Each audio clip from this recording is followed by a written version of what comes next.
श्री रामवीर सिंह।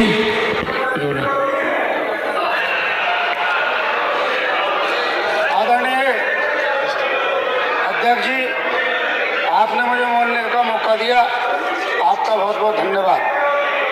मैं विधानसभा कुनरकी मुरादाबाद से आता हूं। मैं जो समाजवादी की बात और अपने महबूब नेता की बात हमारे भाई लोग कर रहे हैं, मैं उनके विषय में उन्हें ये बताना चाहता हूं कुनरकी से कि जब आपकी इतनी अच्छी सरकार थी और 8.5 साल से आप इतने काम गिना रहे हैं और इतने अच्छे बातें बता रहे हैं, तो 8.5 साल पहले जब 17 में चुनाव हुआ तो केवल आप जो आपके विधायक थे 2012 से 17 के बीच में, उसके 20% आप लौट कर आए, केवल 20%। और जिस सरकार पर आप उंगली उठाने की बात कर रहे हैं, उस सरकार के जितने 17 से 22 के बीच में विधायक थे, उसके 80+ जीत कर आए इस सदन में। तो इस परिदृश्य से आपको पता चल सकता है कि किसकी सरकार अच्छी थी और किसकी सरकार बुरी थी। आपका ये हाल था कि जो महबूब, अपने महबूब की बात कर रहे हैं, वो एक राजा जब महल के अंदर होता था और महल में अंदर सोता था, और जब बाहर महल के बाहर शोर मचता था और हाय होती थी, तो राजा आप जैसे दरबारियों से पूछता था कि बाहर क्या हो रहा है, तो दरबारी कह देते थे सरकार की जय जयकार हो रही है। आप लोगों ने हाय को जय जयकार में बदल दिया और उसका परिणाम हुआ कि केवल 20% आपकी उपस्थिति रही। 50 से भी नीचे 47 लोग आप रहे, 200+ में 47 आप बैठे।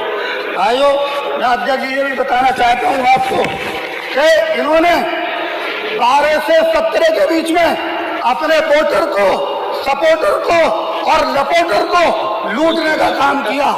उनके खाली प्लाट, सपा का ये नारा है और खाली प्लाट हमारा है, ये इन्होंने नारा दिया। और उसके बाद इन्होंने अपने वोटर सपोर्टर को, दोनों को गोलियां चलवा दी, पार्टियां बनवा दी। जिस पीडीए की ये बात करते हैं, उन मुस्लिम भाइयों को बंद करा दिया और उन्हें लूट लिया, और तमाम लोगों को इन्होंने जो है जेलों में भरवा दिया। और उसका परिणाम ये हुआ, वहाँ स्लोगन लिखे गए इनके विधायक के कि ये देखो रिजवान का खेल, खा गया गल्ला पी गया तेल। ये स्लोगन लिखे गए।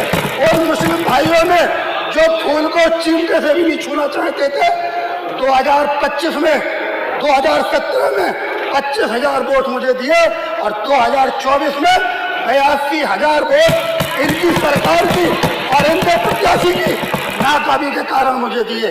और जिस विकसित भारत की और प्रदेश की ये बात करते हैं, मैं उस पर आना चाहता हूँ। इन्हें आंकड़े याद दिलाना चाहता हूँ। ये तो वो आंकड़े याद दिलाते हैं कि अभी एक इनके सदस्य, माननीय सदस्य कह रहे थे कि साहब कैंसर पीड़ितों की संख्या बहुत बढ़ गई। कैंसर पीड़ितों की बात कर रहे थे और बोले डायलिसिस मशीन है नहीं। आप बताइए कैंसर पीड़ित को डायलिसिस मशीन का क्या मतलब है? इन्हें ये नहीं पता। एक माननीय सदस्य कह रहे थे कि साहब बिजली नहीं आ रही, और फिर कह रहे हैं भाई कार्रवाई में है ये, फिर कह रहे हैं कि ट्रांसफार्मर फूक गए, उनका लोड नहीं बढ़ गया। उधर बिजली नहीं आ रही, उधर ट्रांसफार्मर फूक रहे हैं। तो ये अपनी बातों पर ही झूठे उतर रहे। मैं आपको बताना चाहता हूं, दो सरकारों ने यमुना एक्सप्रेस वे और आगरा एक्सप्रेस वे बना 10 साल में, और 500 किलोमीटर से नीचे। और योगी जी ने 3,000+ एक्सप्रेस वे बना दिए केवल 8.5 साल के अंदर। कहा साढ़े तो 3,000+ किलोमीटर हाईवे बना दिया, एक्सप्रेस वे। और आपने 10 साल में दो सरकारों ने 450, 550 किलोमीटर केवल बनाया आपने।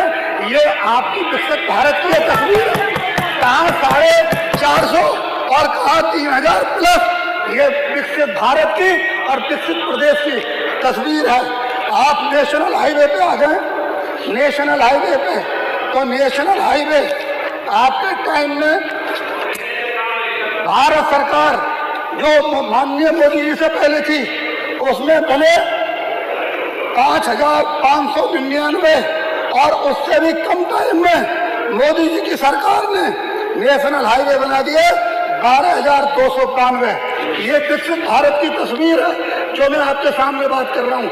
आप किसान की, गरीब की, मजदूर की बात करते हो, उसका दृश्य अभी आपने देख लिया। आप पीडीए की बात करते हो, कुंदरकी में आओ तो पीडीए दिखाऊं। पीडीए का मतलब है दलित, पिछड़ा और अगड़ा।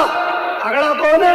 अगड़ा वो मुस्लिम है, तुर्क है, शेख है। यहाँ एक तुर्क विधायक बैठे मेरे पड़ोसी और एक शेख, आपके मुख्य सचेतक है, ये राजपूत वंश से आते हैं, दोनों मेरे पड़ोसी है।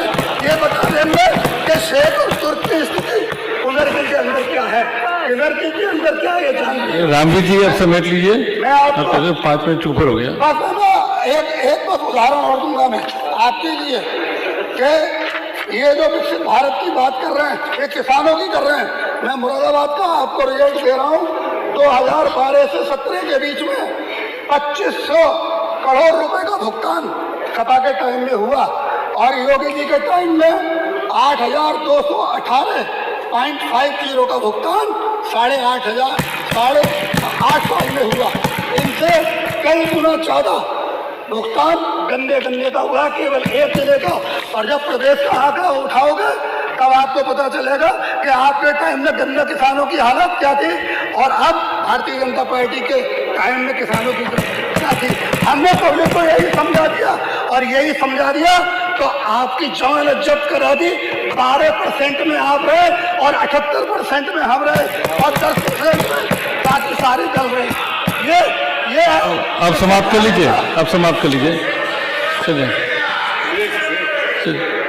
समाप्त कर लीजिए। 65,000 शेख ये अब कन्वर्टेड ठाकुर बन गए जो अपने टाइम में जिन्होंने इबादत करने का तरीका बदल दिया। धन्यवाद। आप रामवीर सिंह सबसे बड़ा योद्धा हो उधर आए और देखें कि आपकी पार्टी ने क्या जुर्म ढाए हैं और जिन अल्पसंख्यकों की आप वकालत करते हो उन पर क्या हुआ है, तब आपको पता चलेगी कि ये रियल में क्या पोजीशन है। बस समाप्त कर लीजिए, समाप्त कर लीजिए। धन्यवाद। धन्यवाद। आपने मुझे समय दिया। श्री पलटू राम।